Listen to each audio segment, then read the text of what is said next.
ысык көл кыргыз берметим, колдо бар алтындын баркы жок дешет го элде. Анын сыңарындай көлдүн жээгинде жашап аны барк баасын деле капарыбызга албайт экенбиз. Көл жөнүндө дилбаян жазыш керек болгондо гана аны көз алдыма элестетип, көлдөн алыс жашаган адамды көзүм менен карагым келди. Тегеректе ак мөңгүлүү тоолор курчап, ортосунда көл жатат көлкүлдөп. Алыкул аны айтканындай сулуунун чөнтөгүнөн түшкөн күзгүгө окшоп, тереңге миң сан тарыхты батырып, элди шаттыгына да, кайгысына да күбө болгон көл.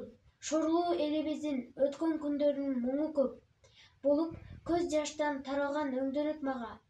Көл жөнүндө көптөгөн уламыштар айтылып жүрөт. Ушунча сулуулукту баалабай жүргөнүбүзгө кыжаалат болом. Себеби көл жээги толо таштанды.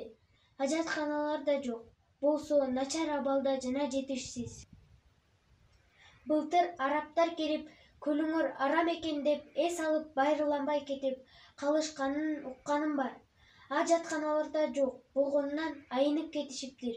Эс алуучулар үчүн жакшы шарттар түзүлсө, меймандос элибиздин пейили туристтер көлгө келүүсүн көбөйтөт беле. Андан Айыт тоосу мөңгүлүү бузук жерди улап алтын казбай беле элибиз бай болор беле деп ойлойм.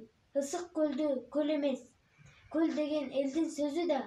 Ал асманды жоодур караган, сулууну сүйкүн көзү да дейт акын Анантай Өмүрканов.